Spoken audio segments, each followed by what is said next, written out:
அஸ்ஸலாமு அலைக்கும். இன்றைக்கி நம்ம என்ன பார்க்க போகிறோம்னு பார்த்தீங்கன்னா, ஃபஸ்ட்டு எல்கேஜி குழந்தைங்க கற்றுக்க போகிற ஸ்டாண்டிங் லைனை தான் டீச் பண்ண போகிறோம். ஃபஸ்ட்டு ஸ்ட்ரோக்ஸ்லேயே எல்கேஜி பசங்க கற்றுக்க போகிறது ஸ்டாண்டிங் லைனை பற்றி தான். எடுத்தோடனே ஸ்டாண்டிங் லைன் டீச் பண்ணாமல் ஃபஸ்ட்டு பசங்களுக்கு லைன்ஸை டீச் பண்ணணும். First red line, second blue line, third blue line and fourth red line. இந்த மாதிரி நம்ம லைன்ஸை ஃபஸ்ட்டு பசங்களுக்கு டீச் பண்ணணும். அதுக்கப்புறம் தான் ஸ்டாண்டிங் லைன் எப்படி எழுதுறதுன்னு சொல்லி கொடுக்கணும்.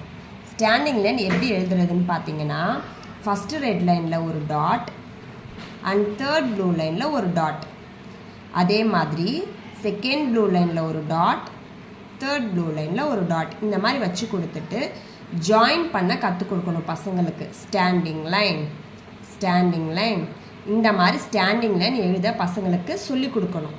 ஏன்னா ஃபஸ்ட்டு போகிற எல்கேஜி ஸ்டூடெண்ட்ஸ்க்கு ஃபஸ்ட்டு கற்றுக்கிறது ஸ்ட்ரோக்ஸ். அந்த ஸ்ட்ரோக்ஸ் பேசிக்கே ஸ்டாண்டிங் லைன் தான். ஸோ இந்த மாதிரி டீச் பண்ணுறது அவங்களுக்கு ஈஸியாக இருக்கும், எழுதுறதுக்கு ரொம்ப யூஸ்ஃபுல்லாக இருக்கும். ஸோ இதை ஃபாலோ பண்ணுங்கள் பேரண்ட்ஸ். பாய். அஸ்ஸலாமு அலைக்கும்.